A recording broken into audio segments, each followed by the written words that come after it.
Hey. Hi, everyone. It's Jürgen here at Polymash, and we're live with another episode of SEO Saturday. So, welcome, everybody, and we'll jump right in and get started.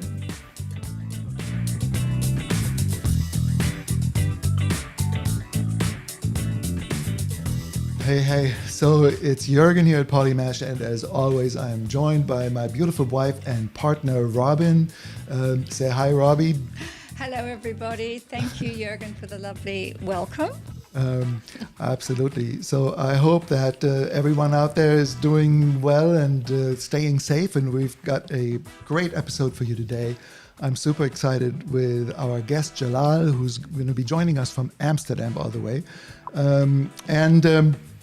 Robbie, there have been so many conversations this week and these last few weeks on racial injustice and a number of different causes, and it's been just threaded its way into a lot of the conversations that we've had, and I think it's left all of us looking for answers, and maybe our job is, I feel like I'm more in a listening mode. That's my job, but I did come across one thing that I wanted to share with folks that I thought was a really useful and good way to participate, and that I'd never seen on. Is something on that a guy named Ruben from Dub, which is a video platform, launched this week, and I just wanted to turn people onto that for just 1 second. He launched something called Dub Amplify, and Dub Amplify is a platform where you can send video messages in support of causes like Black Lives Matter, like the equal justice initiatives. And what it does is it allows people to send video messages directly to their leaders, directly to politicians, directly to senators, congressmen, and so forth. And I thought that out of all of the ways of having a voice in this, this was one of the more inspiring examples of giving people participation. I talked to a number of podcast hosts this week that are giving over their entire podcast to leaders in the Black community to sort of run the asking of questions on their end. And so, I thought that was that was kind of an interesting way to participate. Mm-hmm. And so with that, Robbie, any commentary on where we are? Yeah, well, I hear what you say, Jürgen, about, listening. And I think we have this amazing opportunity to open up and allow space. And when we listen and we take time to listen and reflect, it's amazing how much we learn about ourselves. And I sense that a lot of us are in deep reflection at the moment. And I certainly am even more conscious about how I'm so aware of my white privilege, and it's very important to just to have that consciousness and elevate that. So yeah, it's a very important time for us globally. Yeah. Well, thank you for for sharing that, and with that, I'm. Just wanted to sort of give an overview of the show and, what it's all about before we jump in. I'm going to ask our guest, Jalal, to just say hi for just a second. I'm going to just bring you into the broadcast really quick before doing sort of an overview of what SEO Saturdays is about for the newcomers. And Robbie, maybe you can check the chat as well. But hi there, Jalal. We're so happy you're joining us. Thanks for having me. It's good to see you. It's good to see you, and we're really excited to have Podkite. And I want to ask you some question on how you got started and everything else. So, but before we do that, if you don't mind, I'm going to jump over and just sort of give a couple of introduction pieces of content for the folks who are joining us for the first time. And if you are on the chat, and maybe Robin, you can follow through with that as well, let us know that you can hear everyone okay. We had some technical challenges last time. And so I just want to make sure that people are able to actually hear, participate, and so forth.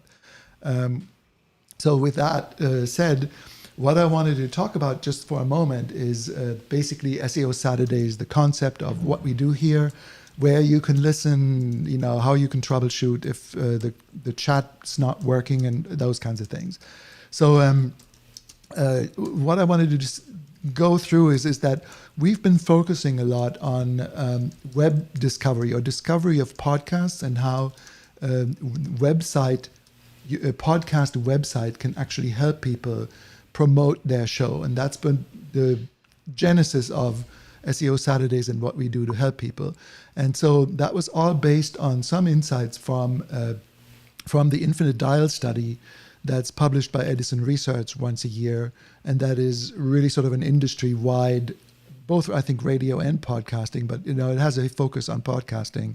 And what their finding is that the general population at large searches for podcasts and podcast-related topics mostly by looking on the internet. So, some 30% people look on the internet, and, then it's recommendations and friends and social and so forth. So out of that then came sort of this insight that when you do SEO really well, here's somebody, this is a slide that I've shown before, I'm just going to speak to it for a minute. This is a podcast that is almost exactly a year old. He's had 190,000 downloads of his episode. And when I asked people about, how many of those people do you think went to the website to check out his website? The answer that I get at Podfest and elsewhere is maybe 5%, maybe 10%. When in fact, he's had, right now it's over 300,000. I think he's got about 350,000 views and page visits to his website. And that's what we call flipping the script, where people are discovering his podcast because they're Googling the content that he's talking about. This particular podcast was a dating app. And so on all the dating topics, and if you type in dating podcast, things like that, that's how people discover his website and then actually learn about his show. And he's getting a lot of his listeners that way. So that's one way. And why I'm excited to have Jalal here today is because when you consider how people who already are fans of podcasts or maybe podcasters themselves, how do they search for content? It looks a little different. And here's a study that was done by the Podcast Host this year about podcast discovery. And the sample size is a little smaller. And, about half of these folks actually were also podcast providers or hosts. But still, what they're doing is they are searching for their content in their listening app and not in, not through Google. So, and that's where Jalal and Podkite's tool set today will make an amazing sort of difference. And, I think it's something really unique that I really haven't seen before. But it is about in-app search. So if I'm a podcast veteran or I'm a podcast familiar person, the likelihood is that I would use the listening app to actually search for content. And I think this is where Jalal and the concept of podcast player optimization and understanding how people search and how you could increase your search ranking within the podcast application environment and some of the insights that Podkite actually helps you with in that regard. So and if I can jump in, Jürgen, because what I am excited about also is that this is it's the whole ecosystem, right? It's a both and strategy. So, the context determines the approach you're going to take about what's going to work for you. So I love the fact that Jalal is going to talk about Podkite and how he's helping podcasters get their content found too. Absolutely. So it's great. Yes. So we're really looking forward to exploring that. And so in the meantime, just for folks like who are joining us for the first time, where do you watch? You could watch. Just go to SEOSaturdays.com, and there are links to watch this on YouTube. You can watch it live right there. Sometimes if you're on a mobile device, the chat might not load correctly. And in that case, you can actually just watch on YouTube. Like I said, on our channel, the application is live. We're also streaming to Twitch, to the Florida Podcasters Association Facebook group, to our own Facebook groups and so forth. And, and so if you get in trouble, just go to SEOSaturdays.com. And that's also, by the way, that if you have a podcast and you want some live help, where you can submit some of your podcast details. So yeah, if you need help, just join us directly on YouTube, or and subscribe. Don't forget to subscribe to the channel, and that way you'll get future notifications. So, on the docket today, then we're going to be talking with Jalal, founder of Podkite. We're also going to have a shout out for the Limey and the Yank podcast. And Trenton or Blake Bennett, I'll have to ask him which one he prefers.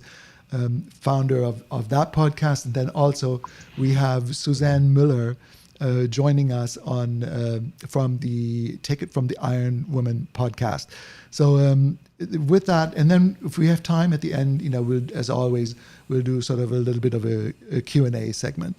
And so if that sounds good to everyone, why don't we sort of get started? And Jalal, I'll hand it over to you a little bit, and wanted to see whether how would you introduce, give us some background, tell us about how you got into Podkite. I know we've talked a couple of times over the last few years.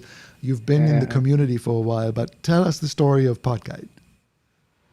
So first of all, I think it's important to know, like, I'm a web developer, come from web development, mobile development, and while being in that space, I recognized that there are quite amazing tools out there to help you track your app in the player stores, right? In the App Store, in the Google Play Store, and to get all your reviews and also see on which categories you rank.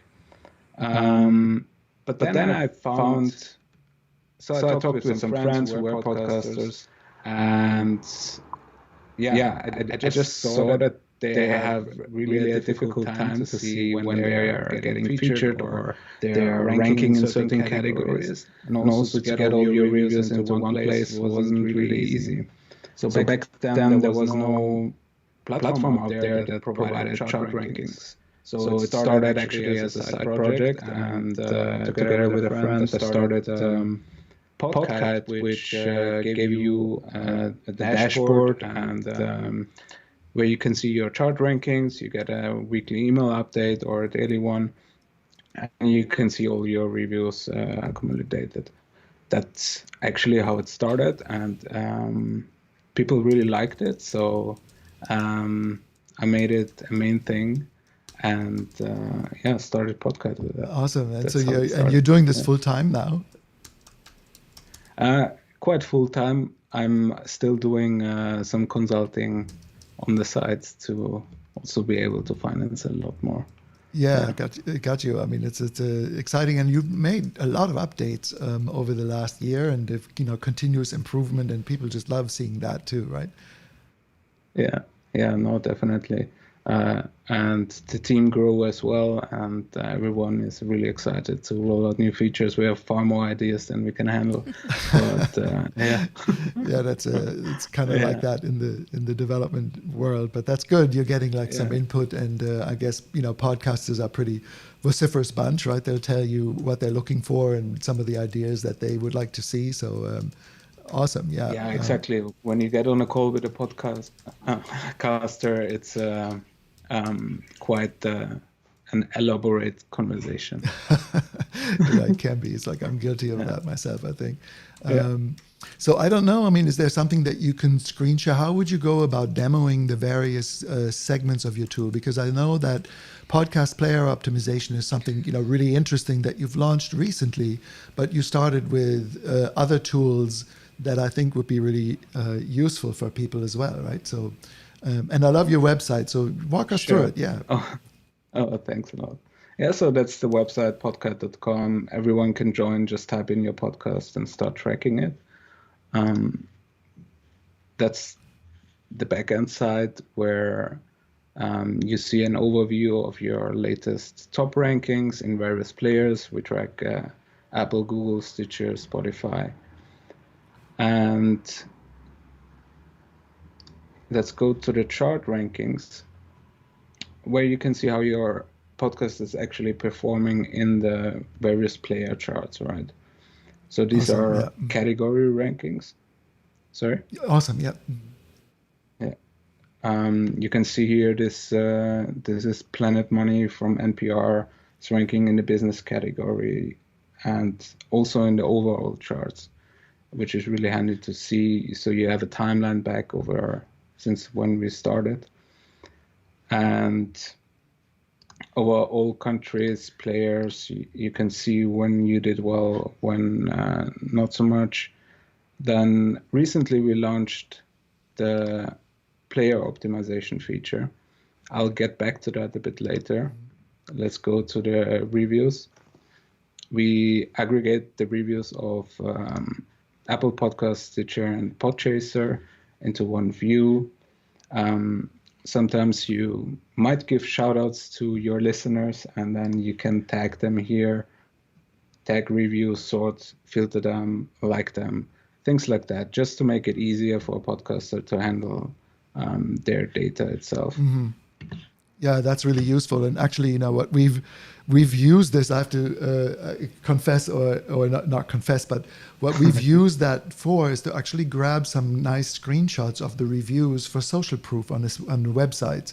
So you know, you can go in and just highlight some of the components or some of the reviews, and you know, and have little graphics that are sort of like social proof graphics, if you will. So exactly. I love being able to see that. Yeah. Yeah, actually, you tap a bit into our roadmap. So we really want to make it easy to also share a review on social.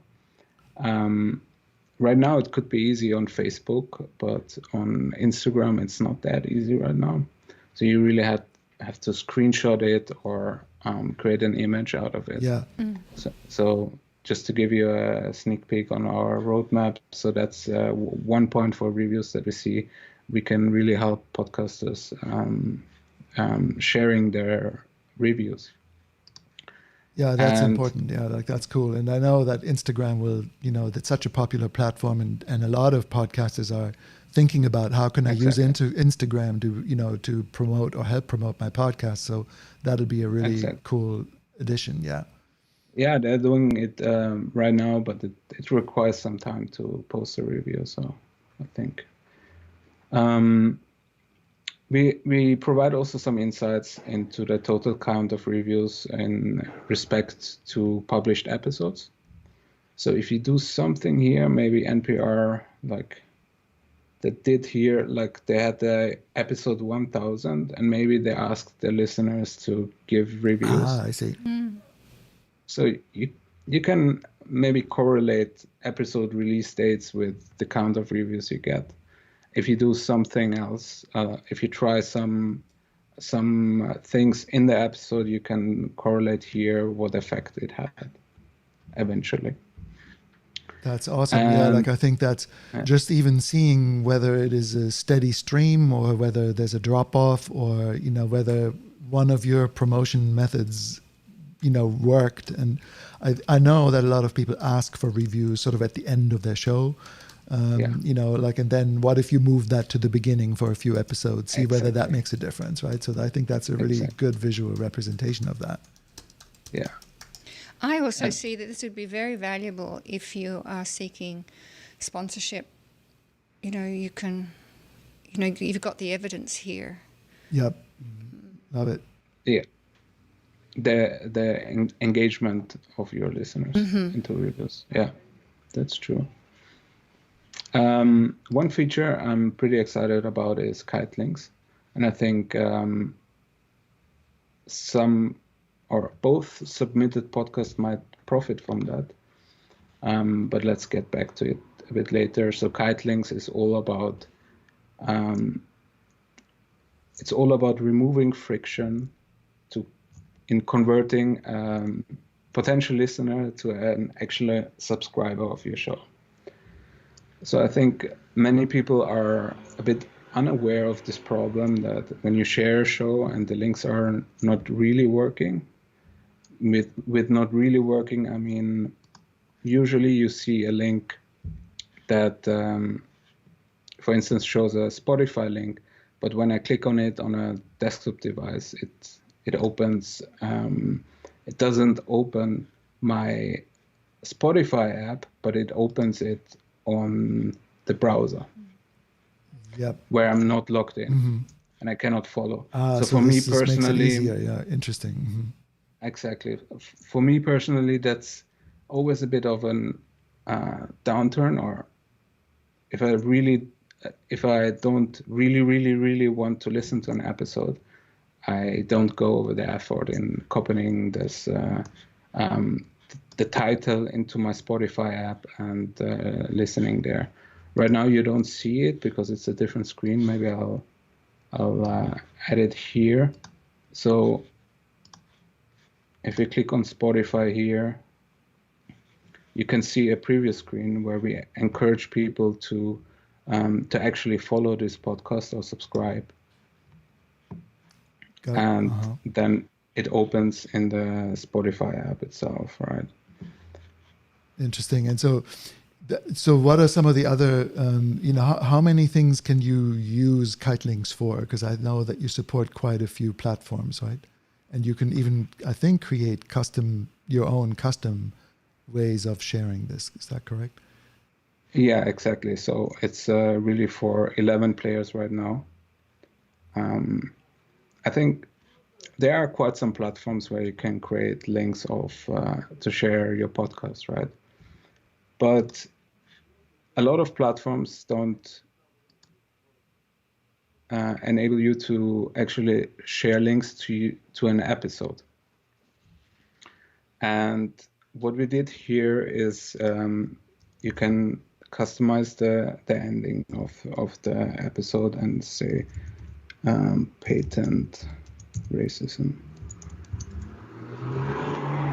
And with one click, you have a link to an episode without needing to actually copy and paste episode URLs into the platform. Gotcha. Right? Mm-hmm.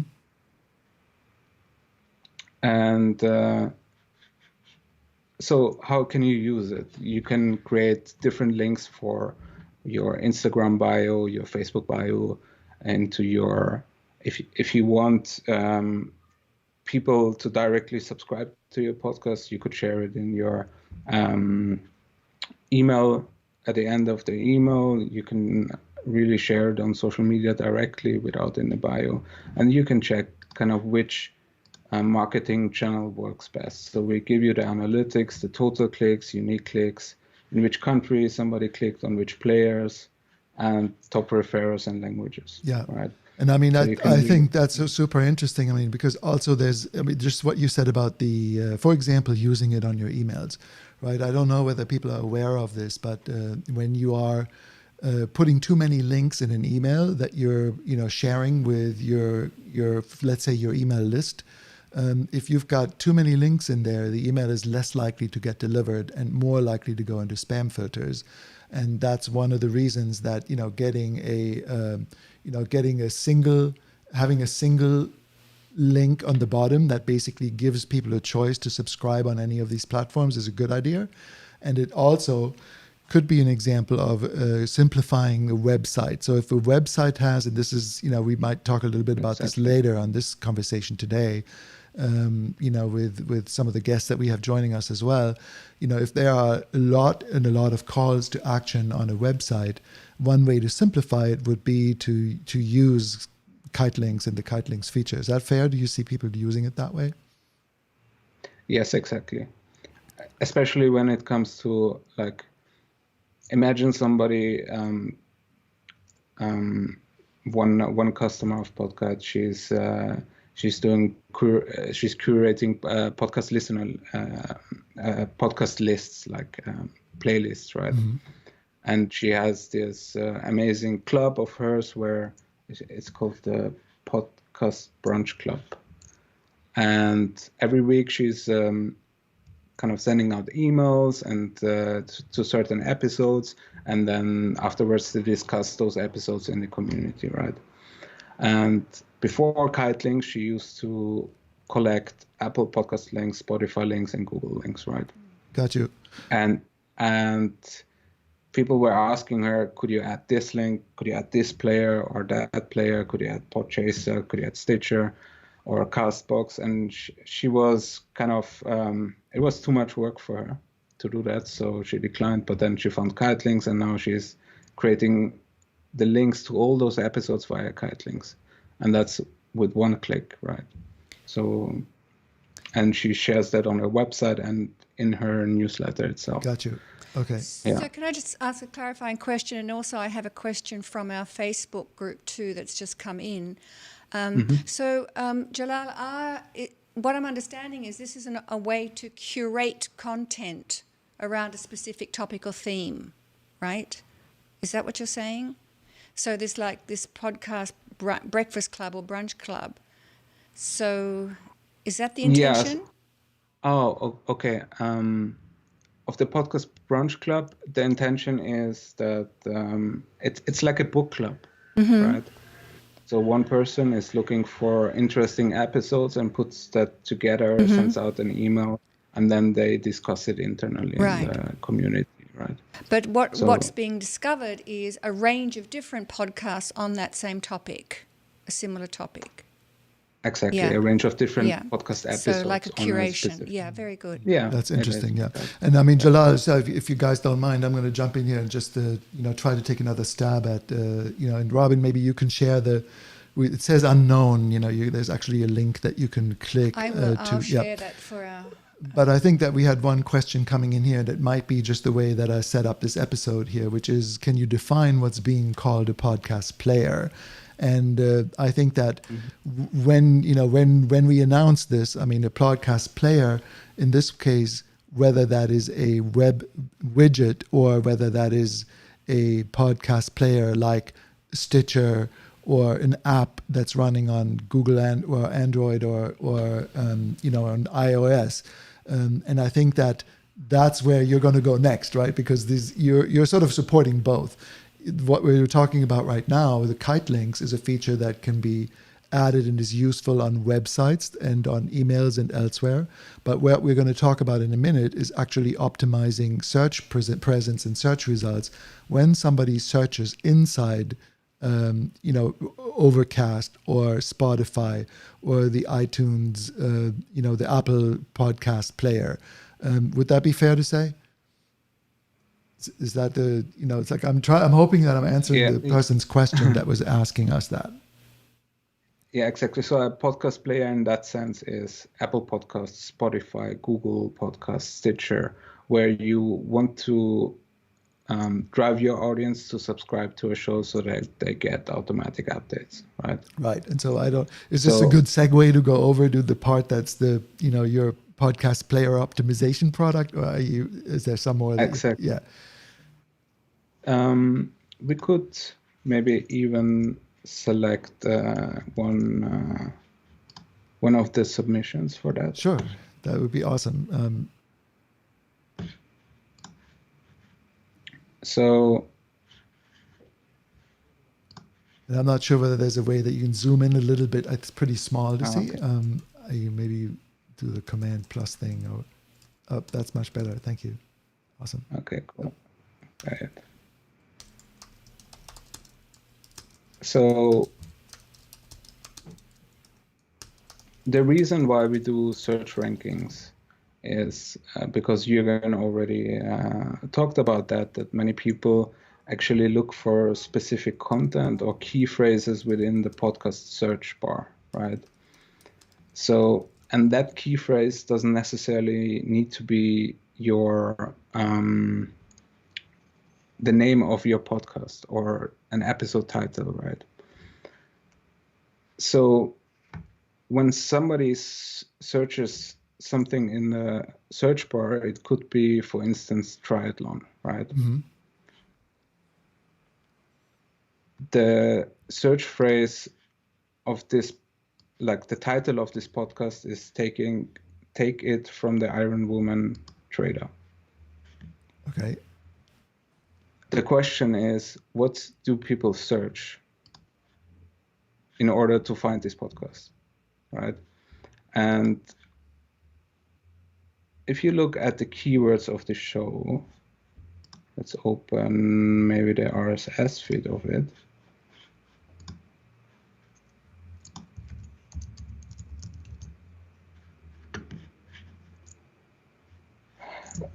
Then we might have some hints on what this podcast actually should be about from the view of the host itself, right?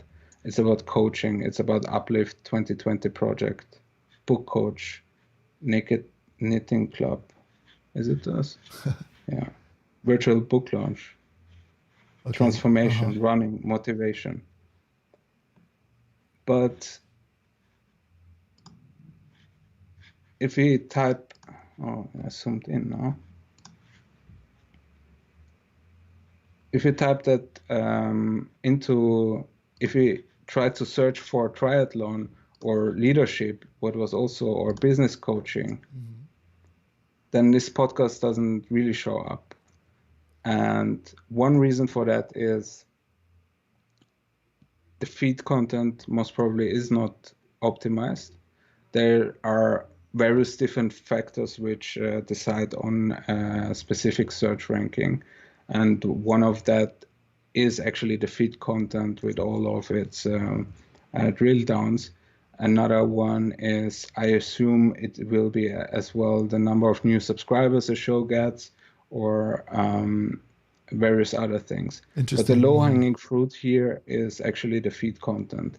And what we want to do with tracking certain search rankings, it's the same one with or similar to the chart rankings, is if you want to rank under a certain keyword like business coaching, or key phrase like business coaching, you need a way to track actually your show in the players over time.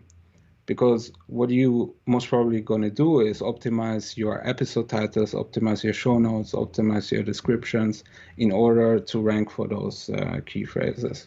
Gotcha. Of course, business coaching here is most probably too much competition, but really think about a word or a key phrase that describes your podcast, and think about what do people search for. Where do I want to show up, right? Awesome. Well, this actually, look, I just got a comment in from Suzanne, and she is the owner of this podcast. So thank you, Jalal. Okay. She's saying, thank you. This is super helpful. I'm learning a lot, which is Cool. nice. And we did a bunch of research for Suzanne, and she's going to join us on the broadcast, I think on video as well. So, she can ask some questions in a few minutes. So I think that's a really good example. And, we also did a number of sort of key phrase research, and have some other suggestions for her show, as well as for the classic rock battles, the Limey and the Yank. Trenton or Blake is going to be joining us. And so this is really useful. So basically this tool allows you to see how people are finding your show over time inside podcast listening apps. Would that be cool? Well, it's more from the other way around, right? So if you have a show, think about a key phrase that people would look for, and try to rank for those key phrases, right? And the search rankings record the rankings over time, so you can make adjustments to your feed content, make adjustments to your titles, and maybe even publishers, and see how your rankings change.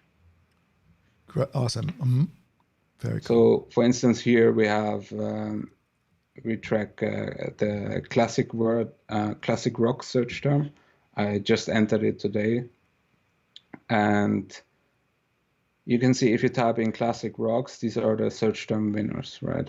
Those show up, and those you want to go after, and compare your feed content, maybe even the content, and see how they rank. They compare against your show. So also relative to your position, here's the classic rock podcast. We can compare this podcast with, for instance, something like here. And we see the classic rock battles. That's the podcast title. And this one has a 0% coverage. That's why it's lower there. If the publisher shows up, the podcast description. So we basically check the feed content on a certain search term and key phrase. And if you go into this RSS feed and we check the titles of the shows, then you might see that none of those titles are really expressive for a certain search term or key phrase, right? Here we have the title, Who's That Lady? Songs Season 4, Episode 14. So nobody would really search that in the search bar. I think that's good. That's good insight. Yeah. For a lot of us in terms of podcast titles, and we had some ideas for the Iron Woman, or Take It From the Iron Woman podcast in that regard too. So I think that the titles, podcast episode titles, are such a major portion of how people search for. That's the one component that is governing the discoverability in most platforms, and so it's super important that your podcast episode titles are descriptive, maybe even benefit centric, like listener benefit centric. What am I going to get out of listening to this podcast? If you can somehow answer that question in the title of the episode, you're when someone stumbles across it in the search, or when someone sees it on a website or sees it in Google results even, your job is sort of to try to encourage people to click through and do that. So I think this tool is a really good insight for the in-app portion of that search, absolutely. And I love the way Jalal says, think about what the audience is searching for. So that's the customer-centric perspective. So if you can get into their heads, or if you can imagine, why would they want to listen to a podcast about the Iron Woman or classic rock bands? What might they be searching for? I think it's a very good suggestion. Mm-hmm. Cool. So the title, maybe even the description, make it around that, and try to rank there. I think to put season 4, episode 14, maybe that's just my own taste, but think about the title as the prime spot, right? Yeah, if you had longer, if you have a lot, you have so and so much length, there, and if you put a bunch of things in there that, even starting with the episode number, which I've seen sometimes as well, on a mobile device where there's such limited screen real estate, if I've seen people that even put this at the beginning where it says, episode 51, season 3, and then it's ... So you have no idea what the actual episode is all about. So for me, it's the sort of rule of thumb for me is I like actually having the episode number somewhere in the title, but I see people just put it in brackets like EP, 15 at the end of the title. So for me, designing podcast episode titles, and this is, and maybe we'll, Jalal, shall we just jump in and actually start looking at some of the submissions, and because we're sort of starting to cover some ideas here, I think that have come up. But so I'm just going to pull up for just a quick second. I'm going to pull up our submission that we had for Take It From the Iron Woman, because I think this exact thing that we were just talking about was one of the recommendations around, the episode formats. I'm going to try to jump in here. So, dear Suzanne, I hope you know this coming from love, right? Yeah. So the episode title right now is 51.janetgroom the Uplift 2020 project, right? So if you were to move the SEO friendly part of this to beginning and to make it benefit centric, what would it be like? What might it be like if the episode title was How Promoting Mental Health During COVID is Uplift's 2020's Mission with Janet Groom, and then episode 51 at the end, right? So now you're giving yourself a chance to have promoting mental health be something that you might be found through, or COVID. I mean, so I looked at the episode, I looked kind of what it was about, but is that sort of where you were going with that as well, Jalal, sort of with that idea? Exactly. To actually describe the content, and in a way that people would also search for on Google, right? Mm. I have here, I think, a good example of the SAS podcast and of episode titles. Of course, he has the number in the front, but I really like how he creates titles, right? For instance, A Guide to Product-Led Growth for SaaS Founder, and then with Wes Bush. because maybe nobody will search Wes Bush, but it's still an episode where he is interviewed, right? Yeah. Or Geekbed failing a dozen times before finding product market fit, right? Bootstrapping a SaaS to 10,000 hour while working full time. And these are things people would look for, actually, either on Google or as well in the search bar. And when it comes also to Google Podcasts, right, those kind of intertwine, right? The search engine of Google on the web and the search engine in the Google Podcast app, right? So if you search something on the web, it also shows podcasts. Yeah. So we are really like SEO for search engines and SEO for podcast players comes closer and closer together, is my opinion. Yeah, here. I think I'm spot on with that. And so, Jalal, so shall we, I'm going to try to dial in, first let's try to dial in Blake and talk a little bit and have him tell us about his podcast, Classic Rock Battles, The Limey and the Yank. For people who are not familiar with it, we've talked about it a little bit already. So I'm going to try to add him to our, Trenton, I'm going to try and add him to our conversation here. Let me just see. So while you're doing that, can I just ask a question? Mm-hmm. So Jalal, I'm curious, do you recommend or have you found that people are using your tool to help research? So they're producing an episode, they've done the recording perhaps, or that even before recording, they might be thinking, what are the episodes I want to create now? And they might even use this as research opportunity in advance to find out what people are searching for so that they can influence the title of their episodes. So we just launched this feature, actually. So it's hard to say right now, but I think actually to find podcast titles, you could use different tools. Podcast is really to track the change. Got it. Okay. Thanks. Right. Yeah. To see what a certain change, the effect of a certain change, right? Okay. And to see what Good. if you increased your search rankings. Okay, great. Well, Trenton, is here and joining us now. Can you hear us? Okay, can we hear you? Hi, kids. Testing 1, 2, 3. Can you hear me? Absolutely. Yes. I can hear everybody just great. Thanks. Great. Thank you. Hi. Hey, let me start with a funny story just to explain the whole Trenton Blake thing. I do voiceover as Trenton Bennett, and that's really cool. But the Limey and the Yank is me and an English guy.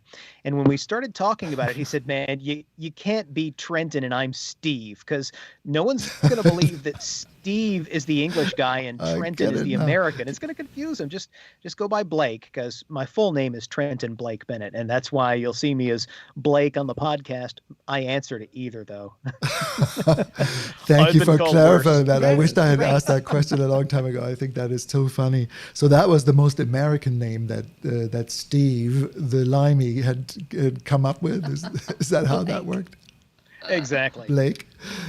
Well, it's funny. I went to school in Georgia. I'm a German kid. I grew up, and it's like English is not my first language, as most of you will probably detect. But so when I was in Georgia, people didn't know how to pronounce Jürgen. It's a German name, and so forth. So everybody knew me as Bud. And, so that's still, I answer to Bud as well. That was my version of the most American name, or simple to pronounce name, that if I went to a store and, a restaurant or booked a table or anything like that, it was Bud. You got it, Bud. Yeah, that's it. Hey, Jalal, shout out to Amsterdam. Hi there. I got friends up there. So, oh, cool. Hello. Awesome. You can also call me Jay, because that's my easy to spell name. Okay. Jay and Bud. Jay, Bud, and Blake. Oh, okay. I haven't got a story. Sorry, guys. You're Robin. with a Y. Yeah, Robin with a Y. The Y trips up at people, so yeah. Well, so I'll give folks a real quick background because I Awesome. did recently do some changes and I've had a conversation with Jurgen, so I have kind of a to-do list for some summer goals to rebrand all this. One of the biggies was changing that name to fully be Classic Rock Battles, the Limey and the Yank, to make it clearer what's going on. Another thing we did is our thumbnail for the actual shows doesn't have our faces in it anymore because no one cares about that. We got a guitar neck and the friendship flag so people see England, USA, rock and roll to try to put it more on point. It's great. yeah, I love the new logo actually, and it's just like, let me just see whether I can pull it up from the great. website. So here's your site, but if I'm zoom in on the logo, that like it's this thing that you're talking about here, right? You got it. This Yeah. is, I think that's an awesome graphic for that. Yep. Thanks. Very cool. And so, yeah, what else have you tell us about your journey, how you guys started, how you met, and, and promote your show a little bit because it's fun. It's really good. I would love to, because one of the things that people really love about our show is the chemistry we have together. Steve was my stylist when I lived in St. Pete, and he and I have this musical encyclopedic knowledge that overlap, but we've also got this really good sense of humor that plays off of each other. So we decided it would be fun to say, you've got American rockers and British rockers. Let's get together and mock argue about whose rock and roll is better, the UK or the USA. And because our knowledge overlapped so well, it really worked because we could pick a theme and we could just go off on that theme, like songs from the year 2000, or in 2018, we did 1958, and that was one of my personal favorites. But then we realized that our listeners really need something that's more consistent. So even though we had a theme every month, releasing one episode of varying length wasn't helpful. So we'll record about the same time of total time, but then we'll break it into 4 pieces so that we're consistently releasing every week on Thursday throughout the months. That consistency. And I was is so reluctant important. to take a break for the summer, but I needed to because my workflow was really overwhelming and it was really heavy. And I feel like some of the stuff that I've heard about so far from SEO Saturdays can help lighten that load. Yeah, well, we got into podcasting as a content strategy, thinking that it was easier than blogging, and I think that we also had to be disillusioned of that fact. It's not, in fact, easier, but it can be really effective, in terms of growing an audience and growing, a following. So, so cool. So tell us where you're going, with it in the near future, and what are your plans for the site and for. What else do you have in store as you're working towards improving the show even more?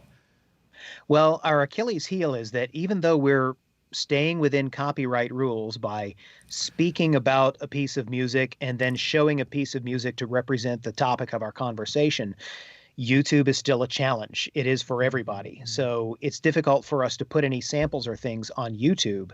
So we've been doing these YouTube videos that will promote the show, and periodically we'll cut all the music samples out entirely so that we don't get flagged in this or that country.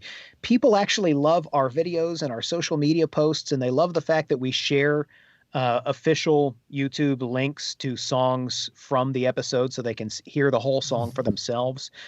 But then we find that a lot more people love our social media presence than actually partake of the episode and run out there and download it, which is kind of strange. So to that end, we want to move into streaming because Steve had an interest in that anyway. And I thought it would be a neat idea now that he and I are not physically close anymore, to be able to both of us get on and then we do an episode and people get to see it happen in progress. And we don't have to do a lot of heavy file editing and uploading and that kind of thing. We just stream it out. And then we pull the audio feed off of that and make that the episode that goes into the hopper to upload to the podcast. Interesting. And do you know whether the music licensing issues are any different for when you're streaming? I mean, is it like, they're going to shut down your stream in midstream, but I guess they may still then remove the video of it if you were playing music in it? Is like, what's the difference between the streaming versus uploading a YouTube video that has some amount of music in it? I think for me, it's more a matter of we're going to test the waters on other platforms. So, like, if I were to stream to YouTube, I already know that we would probably get spanked by the copyright fairies. But I'm kind of hoping that if we stream to other places like Facebook or Vimeo, that we'd be able to have people listen to the episode and the finished audio would be really easy to put together. And what I'm going to do, one of the things, we don't play the whole darn song. We'll try to play a piece of it that's specific to what we're saying or illustrates the point, and I'm just going to cue it all up on a PreSonus Atom so that I can just kind of go tap and it'll do the 30-second, the first song, and then we're like, oh, well, let's hear a little bit of that, and so on, so that I can do that kind of in real time. That's cool. And the fun part is your repartee between you and Steve anyway, right? Where you guys argue about like why that guitar solo was great or not great. Or why exactly. And it's so much fun because there are times when I have to go, oh, Steve, I have to bring up the Beatles, and I know they're English, or, you know, he'll be like, I love this band, but they're American. Okay. Fun stuff. Yep. And so what you actually, sorry to interrupt. I just had an idea regarding a kite link. You could create a kite link and then put an custom link into the kite link with a link to the actual music piece, so that people could click on listening to an episode, but also have the resource right next to it to actually. I would love that, because every song we do, I go fetch a link on YouTube, create a playlist for that particular episode's theme, and put that in the playlist. And then I socialize that link, and I try to aim for official. And if not official, I go as close as I can to get the most mainstream, most views. And I also have the website where I let people go out to Amazon and buy the song if they want to download it. I give them a link. Oh, cool. So there's a couple of ways that they could get to the music, and I'd love the ability to just insert that in. That would be awesome. Yeah. So they can go hear the whole thing and pull it down. I don't know, Jalal, whether you can cue that up on a screen share portion of it, but, you know, I love that idea. And I think that just jumping over real quick to, you know, to Blake, what you submitted, in the meantime. I was curious about those lists of Amazon links on your site. So now I understand. Yeah. Your rationale for it. Because, you know, Blake, some of the things that you were asking about were the calls to action on your website, right? And and you know, you're thinking like, well, you know, why do people, you know, and really let me put it in the form of a question. You know, what's the one thing that you want your visitors to do? Right? Because that's the one thing that sort of jumped out at me is there are quite a few things to click on, right? I mean, so when I come to the website, you're sending people away almost right away, right? I mean, here's the most recent episode, that totally makes sense. But then there are quite a lot of links here. So thought number one is that could kite links help make that A, pretty, and B, you know, not as tempting to click on something and leave the site. You know, so that was one sort of, you know, thing that came to mind. And then also, like, if I look at, for example, the way Katie does it on Women's Meditation Network, right? Like what she does is she organizes the content. So there are a number of different things that come into this conversation, and I hope you don't mind. And hang on, I was going to share the screen here if I fail to do that. Yeah, please do. That would help. So here was the, you know, this is on the website, and this is what I was talking about a little earlier, right? So there's a lot of calls to action. There's a lot of places to click. And, you know, people might not make it all the way down here to actually learn about you or the story. And there's a ton of links even in here. Check us out here, check us out there. And all of that even before you sort of give your pilot story, you know, like, what are we really about? What's in it for you as a listener? So looking at the website, you know, I would love to see, you know, from a UX perspective, right? From a UX design perspective, I would love to see the story and some of that part highlighted. And if I look at the way that, for example, Katie did it on her podcast, she organized her content into where, you know, very clear, right? There's only one call to action, and it's subscribe. And we value part of SEO. You're on SEO Saturday, so you're going to hear this whether you like it or not, because we've had this conversation before. So I'm saying it tongue in cheek, right?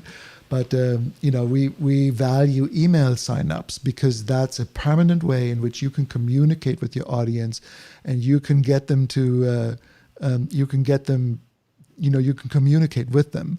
And so the other thing that Katie and a few other people do is they organize their content into themes and let the visitor self-select. So like by the time that you hear, you're sort of like, oh, sleep meditation, that sounds like me. So if I click on that, it actually scrolls down to the episodes that Katie has that are about sleep, or to her sleep pack, right? Or if I'm looking at beginner meditations and I want to learn how to do that, right? So it's this combination of telling your story and then positioning some of the episodes that match it. And so one question that I had for you was sort of like, how would you, would that be of value if you had categorized, like whether it's 70s or 80s or guitar solos, or because you already do that on your YouTube channel, I saw that the themes basically are sort of like playlists of where you stay on a theme, right? So I could see that trickling over onto your website. And if you can simplify and let people sort of self-select into a journey that they're now taking on your site because like that, they become aware of, 70s rock, that's what I was in, or I was in the 90s, whatever. So does that make sense? It does, actually. You're lining up with some of the other stuff, and I'll take this one at a time because you've brought up a few things here. Let's start with the main page on the website. My initial goal was, I thought, okay, the website supports the podcast. I need them to be able to get to the podcast. So I said, here's all the possible links you guys can use to get to it, whether you're on iTunes or Android, what have you. And then after that, I said, you know what, let's embed the latest episode so that they can just quickly click and play. Because I do run across some people that don't know how to do podcasts or get into them. One suggestion I got from folks in the Florida Podcasters Association was do a how to use podcasts explainer video and help people get to that. But that's another story. Long story short, we'll stick to the website things you called out here. You're right. We should tell our story. We should organize it better. I feel like these categories do have multiple umbrellas they can fall under beyond just that theme that I make a playlist off of, like you said, 70s, 80s, etc. I want to completely retool the website. I definitely want to set up an email list because we got a lot of people in our groups and on LinkedIn, and we need to be able to chat with them and send them news and stuff like that and interact. That's part of the missing thing is we love our listeners. We want to make them happy, but we also want to hear from them. And a lot of times it's little private messages and suggestions and things and not an open forum or, they're not as informed by us, I guess. So yeah, I totally get that. I mean, I don't know how you feel about this, this is because this comes up a lot, for in the websites that, we help our podcast clients sort of build. And as you'll see, is that there are often, the only sort of like the one and only option on how to subscribe, is via email list. And we give them a gift or we give them something, right? And this basically the very first email will have the links to where to subscribe to the podcast. We also have a menu choice here where to listen. It's not that we hide that. It's just that we de-emphasize that in order to, right? So there's still, here are the ways in which you could sign up.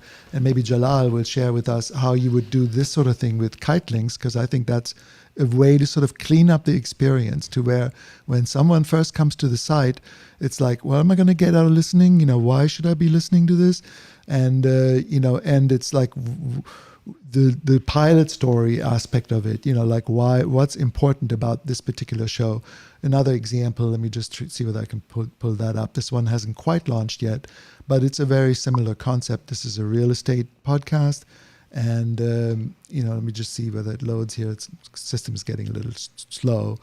But again, sort of the idea of, the email, the subscribe at the top of your website just sort of all focuses on the email subscription. And, guiding people on how to listen and where to find it and where to download it. You have plenty of time to do that. I love how you're doing it also, that you've got the latest episode up on top. In this case, he, for example, has it for a new listener segment. And then, there are the actual episodes, and then it's like, again, where to listen. So, I think that those kinds of things might help streamline the experience and keep people on your site longer too, which has got a ranking aspect as well. And on the subject of that, Jürgen knows this, but for the rest of the folks, I tried to do WordPress to build up a site that was easy and low maintenance, and it was a mess on GoDaddy, and it ended up causing me to just grab a reusable template and hand hack my own HTML.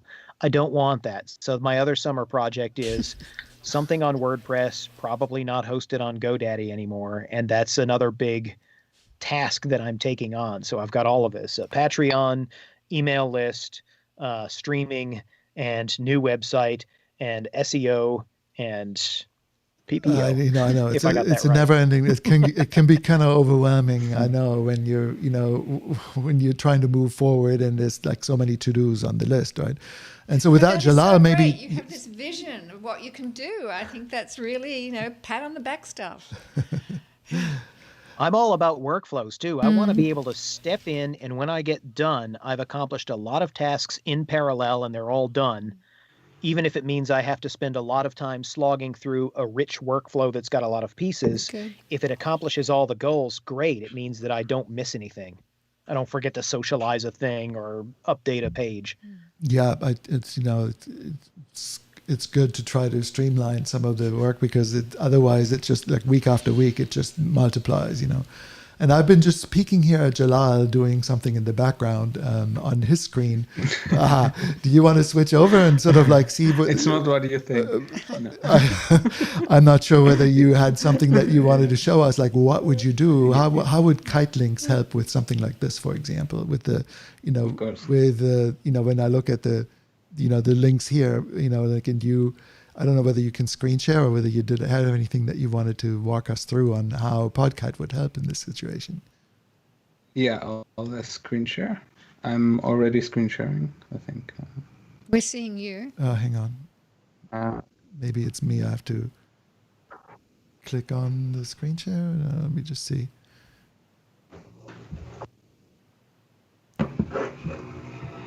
Sure. How do I do that?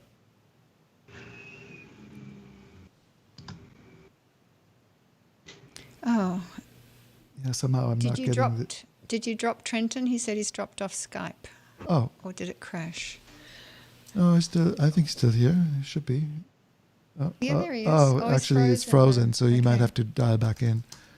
And Jalal, I apologize because I'm trying to put you on full screen, but I see your... maybe just stop and restart screen sharing. Maybe that will work. Yeah, I'll do that. And I'm sure Trenton will join us back in. I just put a note there. Yep, there we go. I can see it now. Mm-hmm. Cool. And let me just see whether I can add him back into the call.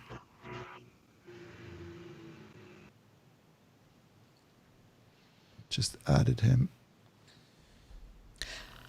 Lots of variables happening here. Yeah. Is he back? Yeah, you back? Speak to I think so. Can you hear me? Yep. Yes, cool. So rock and roll. Thank you. Rock and roll. So here you go, Jalal. I think we've solved it. Cool. Yeah. So what I did is I created a kite link of your episode, of this one, and added custom links to listen to a YouTube playlist, for instance, right? So I put here call to action, title, and the link, uploaded the logo, changed the color, and just added it. I deactivated some players, so it's a bit shorter. And let's see how it looks like. I love those shortened links. Those are great to make it easier to share stuff. Exactly. And you can create multiple links and see with the analytics what works best, right? Awesome. So this is cool. Yeah, so right now you have the link here at the bottom, so everyone could actually click on here. And what I also did is I added an opt-in that I created before, totally unrelated to your show, but just to show as an example. When you click on this, you can fill out, it's an opt-in form, first name, last name, email, and maybe I'll try that now. And what that does, now it's gone because I opted in already, it adds it to your Kitelinks contacts. And your Kitelinks contacts can be connected to any email automation system, right? via Zapier and webhooks. So if you share this link, you can let people listen to a show from one link and also to your episode. And you could add, maybe let's do that. And you can build your email list all from the same Kite link, all from the same interface, which is really cool. So like lead generation. I'm glad you brought that up, because that brings me into a question here, because I've got all these parts, and I'm thinking to myself, okay, with the website and the streaming and the email list and the merchandise and the story chief and the WordPress, how do I tie all of these pieces together? Do I need to go ahead and have the site and, I don't know, the streaming set up before I come here? Or I'm not sure how to tool this properly, or where to put it in the building blocks of how to create the big picture. It does all tie together. It's like for the purposes, and maybe we'll do that part offline, because that'll be a longer conversation to walk through. But, you're right. It's like there often are a bunch of components that are playing together. But they all, the role of each of them is to simplify and sort of, basically create that workflow that's easier at the end of the day, and that cleans up your site and makes it much simpler looking, removes the sort of friction that a user might experience from too many choices and, paralysis analysis kind of thing on your site. And so, I do think, the exact sequence and what piece has its role, I think everything we've mentioned so far, Story Chief for content syndication, WordPress for the hosting of your website, and then maybe Kite links for something like lead generation or sharing or social, to be able to share that on social media. It does make sense, I think.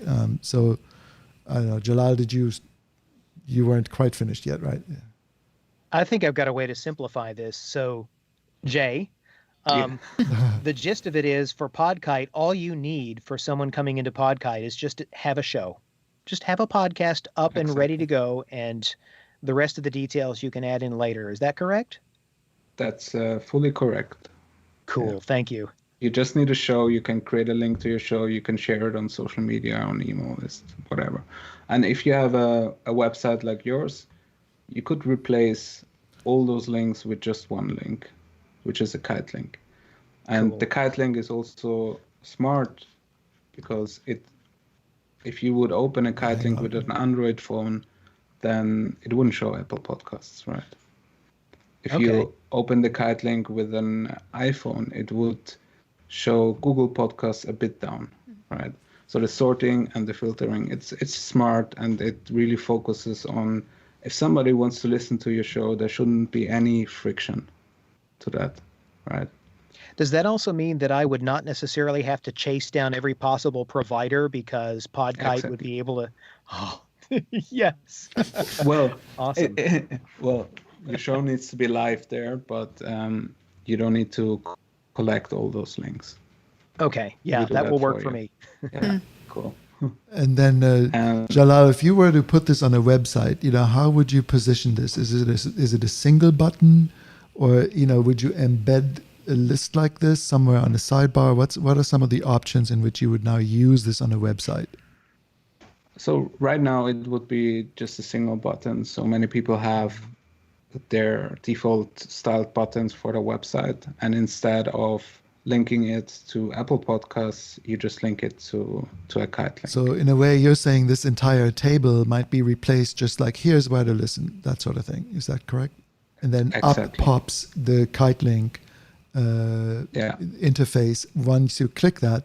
And Blake, I think that would beautify the site, right? The calls to action would be so much clearer, because hey, I can listen to the most recent episode right here, and if I want to subscribe and I like it, then there's a big button either above or somewhere that that would guide that experience. So I love it. I love the idea behind it.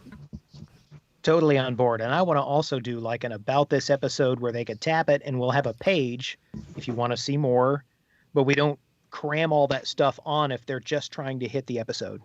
Yeah, I just want to bounce off and go listen. Great. If you want to know what's going on or any behind the scenes or goodies, then we have a page that also can accomplish the same goal with the same links. And by the time that you do that, I mean, if you do, and this is something that actually applies to Suzanne as well, who will be joining us in a moment. Suzanne, I'll dial you in just in a few, because I think that this is worth talking about in general. Like once you have an entry, an article for each episode, and you have the ability to tag it and to categorize it within WordPress, then it means that you can do what I showed a little earlier, that Katie's doing, like all of the sleep meditations in one grouping, right? All of the, 70s episodes in one grouping, or, some leadership category from learning from athletes, or leadership lessons learned from athletes. Like if you had a group of episodes that were specific to that, you can start getting that flexibility of laying out and the discovery of your content on your website. So, I love that, just in general. But I'm excited. This is awesome. Blake, the other thing that I wanted to share with you, right, because we've got a, this has been so cool. And Jalal too, thank you for doing this, live coding work here while we're on the show. It's awesome. But what I wanted to share with you is that I had just sort of like a overall look on what SEO keywords might look like and what they could help you with. And I think I think that it's kind of difficult to rank for like Pink Floyd or rock music. You're going to be up against some really major players in the music business. But I still maintain that both for Jalal's optimization tool, as well as for just general search behavior, some of the insights that SEO gives you are relevant. Let me just let this page load here. It'll just go in a minute. So what I did is I researched over 100 keywords for you that all have to do with rock battles, British rock, US rock, UK rock. And I'm hoping that this might give you insights, and you can download this, at the end of the episode. Once this loads, I guess my computer is a little slow at the moment. Awesome. But here we go, right? So I don't know whether there's surprises in there for you or not, right? But I want to just go down the list. So this is sorted by the highest, the most searched for content to the least searched for content. So I didn't know what's classic rock? What do you, 70s, 60s, 80s, 90s? I don't really know the answer. But here's how people think of it in terms of search and what they look for the most, right? So classic rock, yeah, fair enough. 33,000 people look for that. And it would be difficult to rank for, right? But the second most looked for term is 80s rock bands or classic rock songs, right? So there's huge interest in these. Ultimate classic rock, that might be a station somewhere, I'm not sure. 80s rock, so a lot of it in the 80s, and then come the 90s with about 12,000 searches. Classic rock bands, then 70s rock bands, like only 10,000 searches now. Now it's going down, rock songs. So I'm not sure, you have any response to what you're seeing here? Like, are there any surprises in, how these are ranked and what's popular versus what's not so popular? No surprises, but that is another thing about keywords that I'm kind of curious about, because I want my main page to be able to draw the most traffic. But since we're all over the map with our episodes, it sounds to me like as I generate a page that summarizes an episode, in order to improve my SEO, if that particular episode is 90s, then I'm going to grab all the 90s stuff out of here. But I'll still keep things that are core to us, like the classic rock battles name means I'll probably put in classic rock, British rock. And I don't want to keyword stuff to the point where people think I'm just throwing garbage into the search engine. But I want that main page to have our core, and then our themed pages, I guess, or our episode-specific pages will pull the specific relevant top ranking terms and use those as our metadata there. Does that make sense? Am I on track? Yeah, I think that, using this to also gauge what you can rank for, reasonably speaking, versus what's really difficult to rank for, right? So even when there's fewer searches, like for example, British rock bands that creeps out its fans, right? Isn't it funny? There's 260 people look for that in the United States per month. So if you had that as a title, or like like I wanted to see, let me just see, I think I added some that were just in general about your podcast. American rock versus British rock, right? So there are only 30 searches for it. But if you were the answer to that question and you were on page 1 for that one term, then you'd get your ideal audience, to. And I already know my Halloween episode with Screaming Lord Sutch. People would love that. They'd be like, "Oh, there it is. It's a British rock star that creeps out his fans." So yeah, there's potential there to grab niches as well. And so, I mean, that's from an episode to episode basis, so I think that, even if you had episode specific articles on your site, I think it would be hard to rank for them because of the nature of the music industry and the competition. But I also thought that, having sort of like the, maybe writing a manifesto on this, with that, maybe I can segue over to Susan Müller and add her to the conversation as well, because,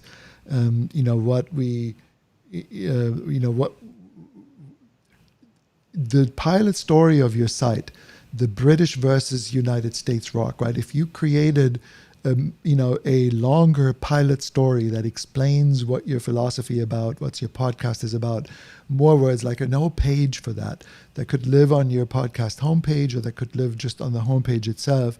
I think that would be worth looking into. What would it take to rank for that? How people search for that, and making that sort of like a really well thought out piece of content, aside from having an episode tied to it, if that makes sense. It does, actually, because I keep thinking about how I've got this great verbal tagline that's about 15 seconds long, but then adding more to that. Heck, I think I've got a delay, so if I'm talking over you, I apologize. No, it's good. We're hearing you fine. Okay, cool. And Robbie, are you guys okay if we move on and invite Suzanne Müller into the conversation as well? Maybe you could remove me and put Suzanne in my spot. We don't want to lose you. She lost. I can also step out if you want. It's fine. No, I appreciate the help so much. And I don't want to. And also Jalal, I know it's like probably like really late. It's 9:15 in Amsterdam, so feel free to drop out anytime that you want. But in the meantime, I'm going to try to just add Suzanne to this conversation. Hang on a second. I'm just trying to add her to the call, and hopefully this works. Let's just see. Oh, and actually, I think Blake somehow. I think Trenton went. Yeah, he might have. I just did that on purpose while you were bringing her in. I muted myself. You muted yourself. Got you. Yep. Glad you're still here. Thanks. It says Suzanne joined. Hello. Hello. We can hear you. I can just not see you yet. Yes, I don't see anything at the moment either. Hang on. Is your video on? Let's just see.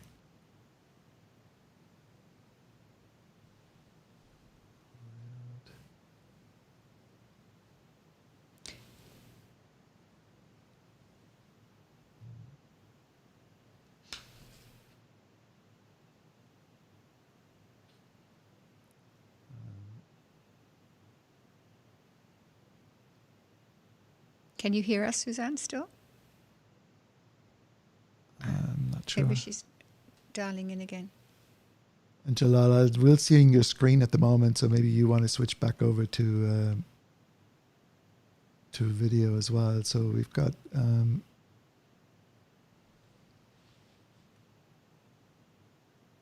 three guests here. Oh, hang on, I think I see. I was hoping that would be. I'm sorry to disappoint you. No. Yep, here we go. Suzanne, okay. welcome. Nice to see everybody. Thank you. Oh.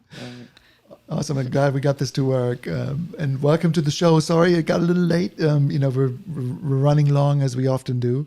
But we're super happy to have you. And I would love to hear about your show and your podcast. And, we knew each other like way back in New York for a while. But you've got, and what we didn't know is that you have a podcast with almost 50 episodes already, I think, which is awesome. So tell us about your show and what you're doing. Yeah. Can you hear us okay? I can hear you, but there is like a episode. Hold on. Yeah. So go ahead and tell us about your podcast, Suzanne, in case. Yeah. So, oh, I have an echo here. Hold on. Sorry about that. So my podcast is called "Take It from the Iron Woman." Yes, I can hear. Yep, we can hear you just fine, and there's no echo for us at the moment. We can hear you. Okay, then I'll keep talking. So I am the I am the Iron Woman. I did the Iron Man. I think we're good. Great. Okay. Can you still hear me? Yeah, we can hear you Yes, fine. Sounds good. You look good. Sound good. Thank you. I think there's a delay happening.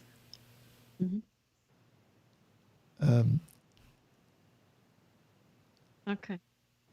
And so I don't know, Suzanne, I'm not sure whether you are watching the live stream. If you are, you have to mute the live stream and stop that and just kind of like watch on your Skype interface instead. Okay. Yeah. That might be the reason. Okay. Yeah, because on your Skype screens, you should see us on Skype, and we can hear you just fine. But if you have the live stream running, there's a delay, for folks that are watching live versus folks who are on the Skype. So did that fix it? I think so. Yeah. Awesome. So thank you so much for having me. And it feels like my head is spinning. So I started the podcast in October of last year, and I thought, well, this would be just interviewing people. I come from human resources where I did a lot of interviews, and obviously that part comes fairly easy to me. But now listening to you with the SEO and all the technical aspect, I'm like, I'm a little overwhelmed, and yeah, it's a lot of work ahead of me. And whatever you said to Blake, I'm like, oh, a big summer project is ahead of me. So my podcast is Take It from the Iron Woman. I've written a book. It's basically about myself, but I have done the Iron Man, which is why so the Iron Man is always like male focused, but I'm a woman. So that's why I say Take It from the Iron Woman.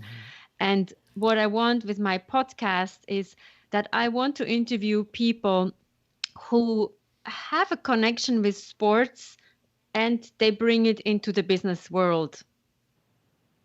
So you can, in my opinion, it's like the people who are good in sports are also fairly good in business.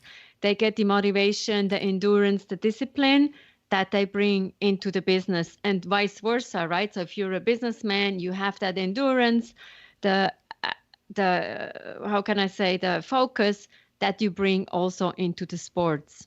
I think that's awesome. I think it's like, really good. And we found some really interesting opportunities on the SEO side too. But, maybe we'll, I just wanted to jump over again to the podcast page as well. Just a moment. So, I think you're running your podcast on simplecast.com.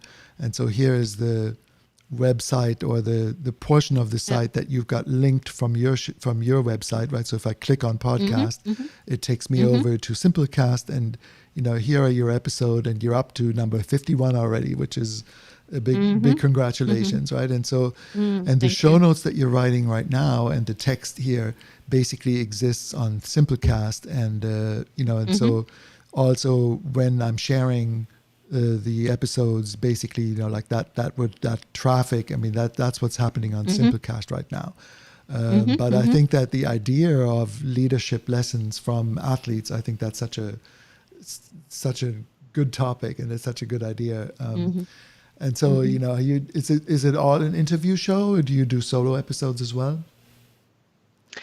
I have a mix of everything. So I felt like when Blake, when you said about having a manifesto, I felt like at one point I shifted a little bit. So I started out with people from around the world, and then I shifted a little bit in people with marathon experience. So I had a host on mic to kind of like say, well, we're shifting. It's not about me or others, but we're shifting a little bit more into the marathon stories.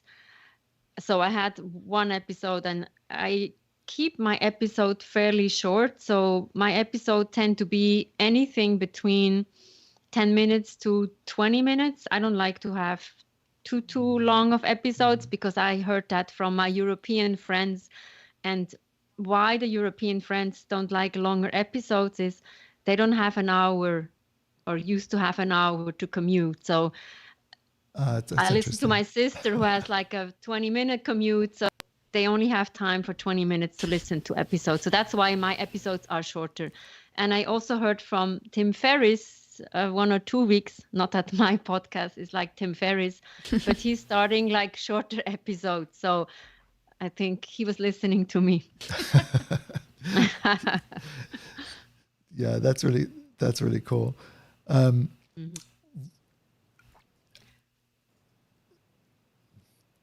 Let's see. I think going back to the, I think you've already addressed the episode titles, right? Where you have the episode number and then the name, and then something like changing that emphasis was something I think Jürgen was, here. We already did that. And making that searchable, to Jalal's point is that, that could, I think, help you, have more people being able to discover that. But, and we also did some keyword research on, I think we found that found some interesting things. Iron Woman is a really heavily searched for term. And what comes up? Iron deficiencies, supplements, and medical information about iron, in women. So Iron Woman as one word is much more your audience than Iron Space Woman, because Iron Woman, all the key results, all the results that come up in the search engines are around supplements and vitamins and, and things like that. So I think that that's an interesting sort of space to make sure that your headlines communicate the athletics, the athletics type of connection. That's fantastic. Thank you. Wow, I wasn't aware of that. Says something about our society, right? And so one of the pieces of research that I did, and I'll just jump right in because I think this is sort of the best part, right? We can continue the conversation of ours, right? But it's like I did a bunch of research on opportunity keywords, meaning things that people search for that are meaningful to your cause or to your podcast, and are on point, so to speak, and and that also have the amount of traffic where you're not going after something too competitive, but where it's something that you might be able to rank for. And what I found was that this leadership through athletics was one of the few key phrases where there was a fair amount of traffic next to it. So if you leave Iron Woman out for the moment, leadership through athletics was a key phrase that 390 people searched for, and there's a global volume and global interest in that particular topic, and and just see, I go to the keyword manager. We researched a bunch of others, just as we did for Blake. I'm just going to try to pull these up. Sorry if this is a little slow. So we just pulling that up.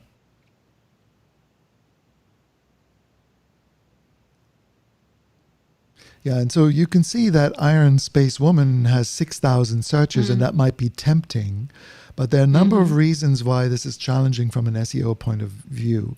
One of them is this Iron Woman costume. So Iron Woman is also a movie. Right? I know. It's that silly movie about the, and that's always, sometimes it's like overcoming sort of the popular culture that exists. It's kind of almost like Blake's challenge, because a lot of the titles that he might go for will have a ton of searches from Warner Brothers, and we'll have content from major music labels, and they will rule the search results, and there's very little that you can do. But still, the insights are interesting, just in terms of like what you can use, to, for example, Girls Athletic Leadership School or Girls Athletic Leadership, or Leadership Through Athletics. That's the one that I landed on because it has the most key phrase search volume behind it.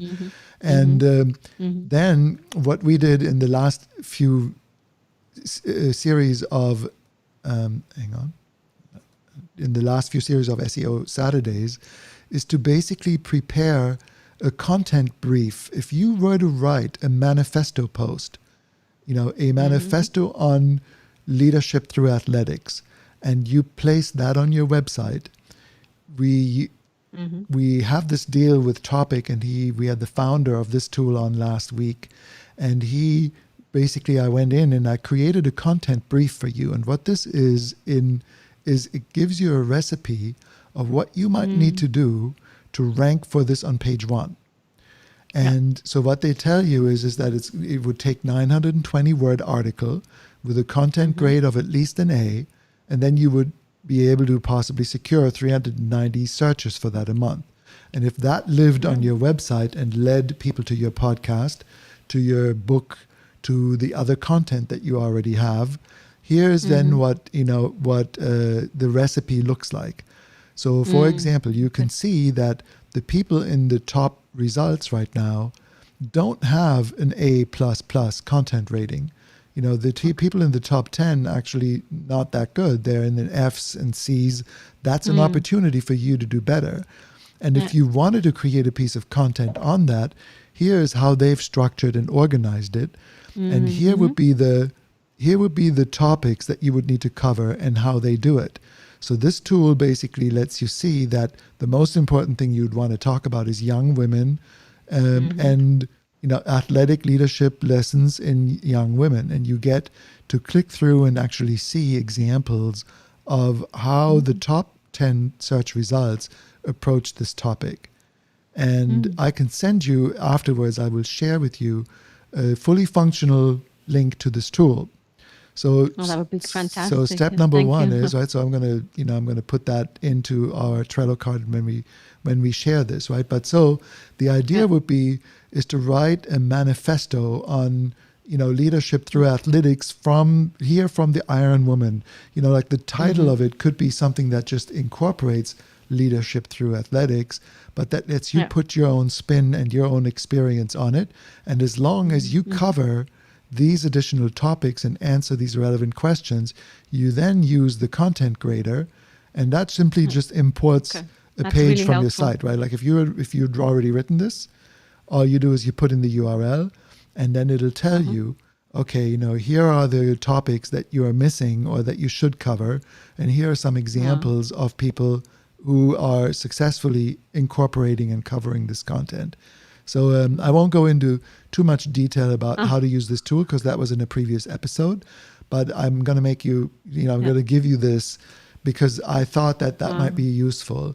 And I'm a believer in these manifesto posts. And, Blake, for you as well. I mean, if you had the British rock versus US rock manifesto post somewhere, right? So let me give you an example of a podcast that doesn't have very good penetration, didn't have a high domain authority site.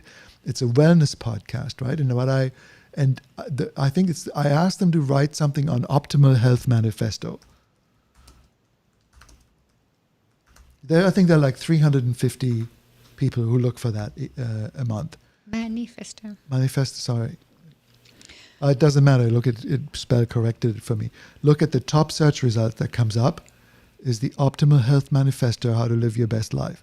That's the piece of content they created, based on that recommendation. It's a long form piece, but you only kind of need one, right? And people now can discover the podcast that's behind it, right? That's like the Wellness Connection show. And, so they created a nice piece of content, but that's sort of like the idea that came to mind around that. Is that like if you were to do that, and it's embodying and central, the key idea behind your show. and you could link to your best shows, right? Illustrating certain points, so that would take then people. And to I got listen. a question on that.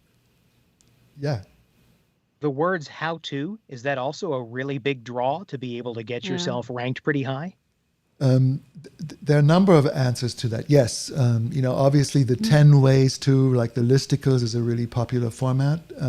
How to asking a question, What like is? those things are more click-worthy in a way than, and like those search result snippets when Google sometimes displays, answers to your questions in like little boxes.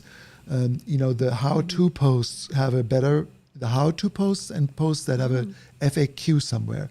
If you have an FAQ section, I don't know that it applies for what you're asking, Blake, right? In terms of how to tell British rock from UK rock, maybe that could be something, right? Like, or I don't know what questions people would be asking, but you could use SEO research to find what those questions are, and then add an FAQ at the bottom of your page, and then you have a really good chance that you're going to have a search result snippet somewhere.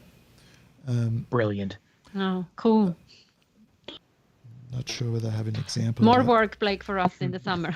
That's right. You and me both. I think so.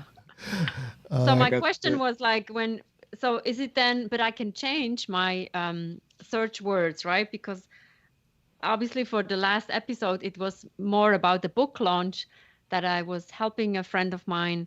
And that's why it took that book and coach, not so much the athletic endeavor that I'm going after, but I felt like it was important to share that with the world, what she did. So that's an interesting question. I mean, Jalal, maybe you'll have an answer or a point of view, especially from an in-app search perspective. Is that, can you change your keywords, or is it basically based on the description and can you republish an episode and successfully improve your search results and your visibility for that episode by republishing and tweaking, based on the insights of your PPO tool, for example? Yes, it depends on the player. It also depends definitely on kind of, is it the keywords of your podcast, or is it episode keywords, right? Okay. But you can definitely change them. You can also change titles. Yeah. And when I look at your feed, I also see like there is a bit of specification behind keywords. So the best thing you can do is really comma separate per word. So when I look at your keywords now, sometimes you have whole phrases inside that might not work best. And also on the keywords of your podcast itself, it's separated by hashtags. I don't know if that Simplecast is allowed in this, but it's not a list of comma separated words.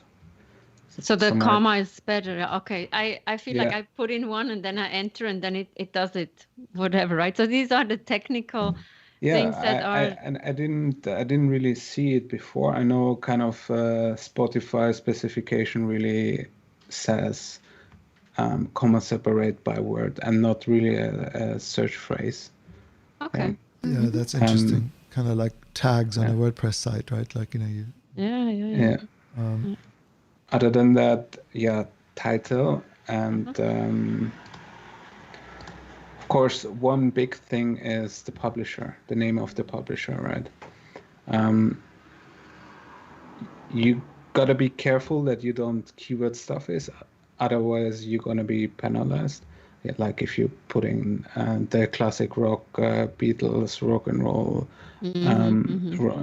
things inside, and if Apple figures that out, they're gonna penalize your show on that. But if you could say Suzanne the Iron Woman, if you still want to keep the Iron Woman part, that could also be an option to help you rank for certain keywords. And you called it, I mean, it's in Libsyn speak, it's called the author tag, right? So it's the author or publisher tag that you're talking about, how your podcast is configured on Simplecast. And if you, Blake, I don't know what's your author tag? Is it just Blake Bennett and Steve, or what did you do? I was just thinking about that because we actually have an LLC. So I'm wondering if as the author, I should start putting the author as the Limey and the Yank and not Steve Atkins and Blake Bennett. Well, but can you can you elegantly and not in a keyword stuffing way, could you put like rock, US versus UK rock, or the rock band podcast, like the classic rock experts, right? Like for example, you solved it because you went to classic rock battle, so it's already in the title of your show. But Suzanne, from your perspective, for example, you remember, how I was saying Iron Woman, the two with a space in between? That's, that the search intent is for people looking for supplements and things like that. Yeah. But Iron Woman athlete, right? Like, so for example, athlete, and I don't know what your tag could look like. It could be Suzanne Müller, Iron Woman, one word, athlete and speaker, or athlete and leadership, or even if that opportunity that we talked about, the leadership through athletics, it's hard to put that in, right? But athlete leader, or but something that is actually your actual author title for the podcast is something that actually shows up in the search engines. They index that, and your show would become more visible by whatever you add there. Okay. And and Apple doesn't like it, like Apple doesn't want you to keyword stuff it. So I've seen examples of where people have like 15 long words, in their author title, and Apple has clamped down on that. But you're an Iron Woman athlete, I don't think that there would be anything wrong with that. So if you had Suzanne Müller, Iron Woman athlete, and then it adds to your visibility, on that. Yeah, so I would actually only use your real name if you're really famous, because people will then look for it, right? but yeah, next to the title, the publisher is really important. Also, of course, depending on the search engine, some search engines take really also download analytics from different other players into account, like things you would never think about. Yeah. But also, if some people would say, okay, keywords for the entire show is deprecated in Apple Podcasts, right? I would say, you don't know really how search engines of all those apps work. And some, I'm pretty sure, take also those things into account. So if you can keep it in, then keep it in. And that's a really interesting. I mean, the research that you're doing, Jalal, behind the scenes on looking at search results on different platforms is so interesting because, and it's shifted some of my point of view, because we knew Apple Podcast doesn't use keywords anymore on a per episode basis, but I looked at the Spotify spec the other day, and it shows up as something that Spotify is using. I don't know where, I don't know how, I don't know what the algorithm is doing. But so to your point, I'm sort of changing my own point of view on that.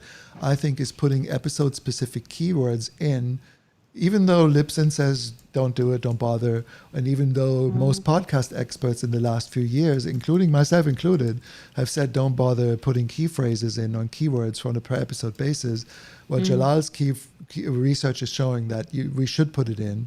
They might start using it, and there may be some apps that you become more visible in because you do it. So I thought that was a really interesting insight.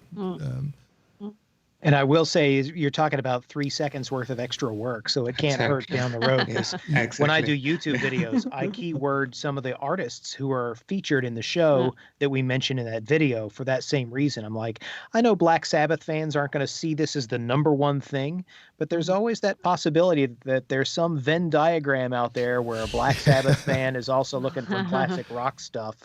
And they're ready to battle. I mean, I don't know. And maybe a search engine of a platform comes up and takes from the YouTube API exactly those keyword phrases and does its search only on this, right? And then you show up. And I have the feeling this is happening a lot with podcast players, because new ones appear every day. And, I wonder about that too. I totally get that. Yep. I think another thing with Suzanne's website. Maybe can I share my screen again? Yep. I can actually. You know what? If you just to walk me through it, because that way our screen thing here, I'll just pull it up. Yeah. Yeah. Just tell me what to do. Just the button to the podcast. Yeah. So also, if you click the button and it shows up the Simplecast. Simplecast site. the only way to listen to this podcast is via Google Podcasts. Or you need to copy the title, type it into your search engine, right? So the barrier for somebody coming here is pretty high. So even if they come to your website, I think the easiest way right now is just to put a guide link there instead of a link to Simplecast. That could be a first really easy action until the whole website is optimized. Yeah, that's sort of a larger point, Suzanne, that I was going to. Both Robin and I have been talking about this for like a day already, right? But I think that there's this concept of digital sharecropping that I sometimes talk about. A guy named Nicholas Carr coined that phrase in the 90s, and what that means is that we see so many people that are building their business on a bunch of different diverging platforms. And basically what digital sharecropping meant was that you do all the work and you give the traffic and the rewards of all that work to the platforms that you build it on.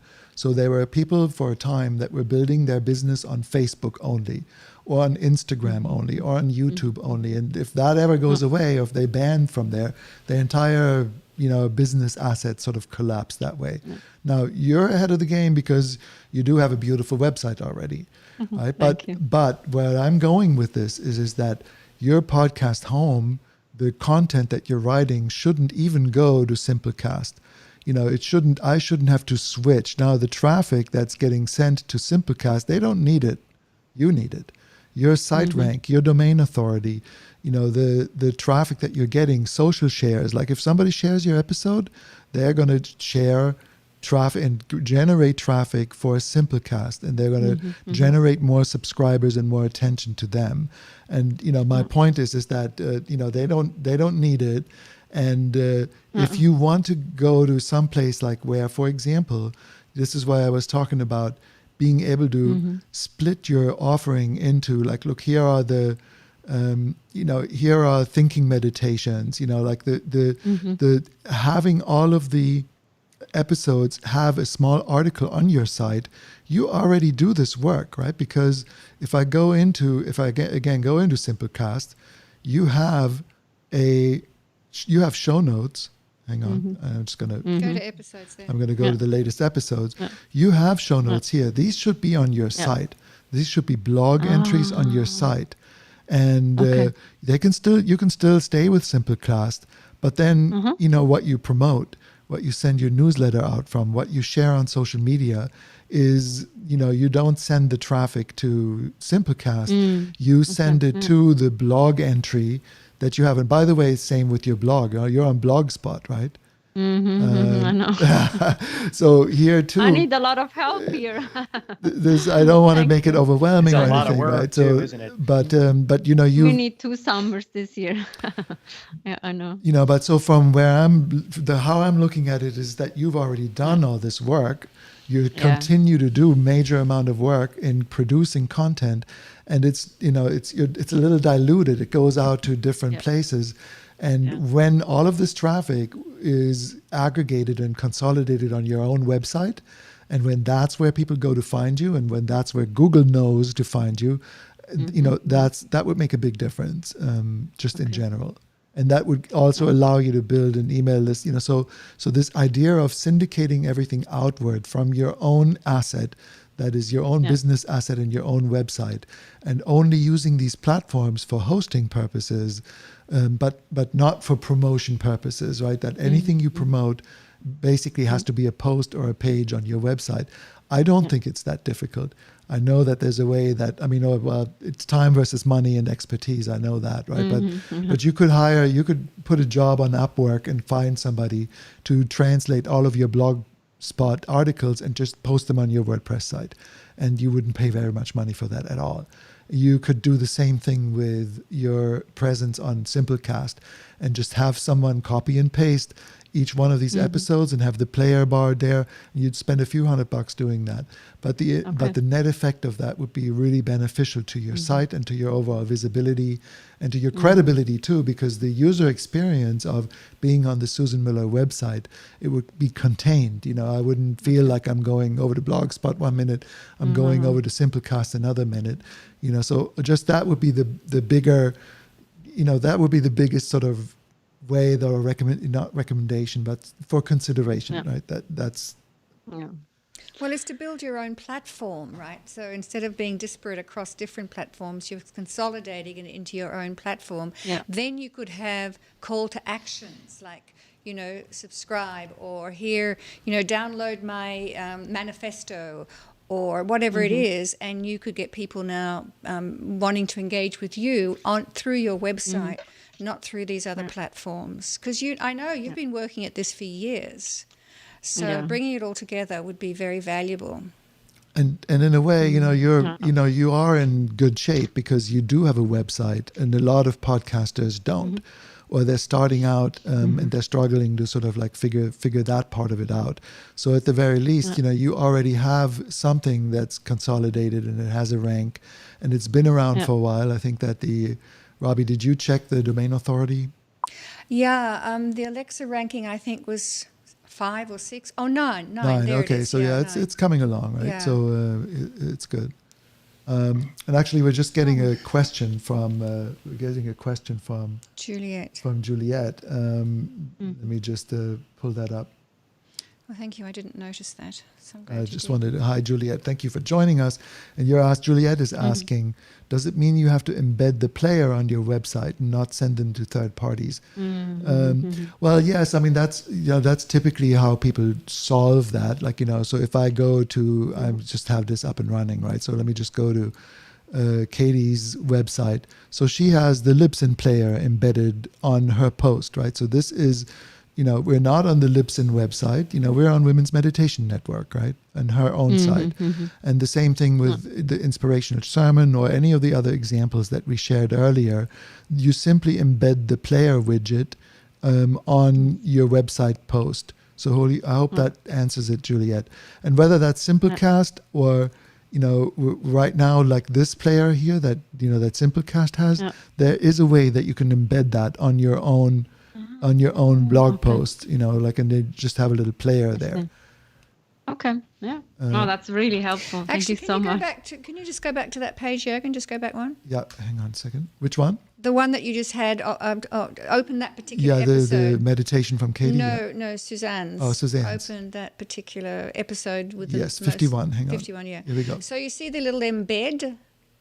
Here's the code. This is how you do it. Yeah. You just go here. It actually gives you a preview. This is what it would look like if you had this on your website. Oh, okay. And all you need to do is copy this into your post, right? So if you do a blog post and you copy this thing in, it would play it. And you can even change the styling. So if I wanted it to look like that and have it on my blog post, I would use this embed and put it in. And then you would copy the show notes beneath that. So you'd start building up your own content on your own site. And that's what you could hire somebody to do for you. Like if we were doing this together right now, in the time that we've talked, we would have done about 10 of them. Wow, okay. Right? I need all of you.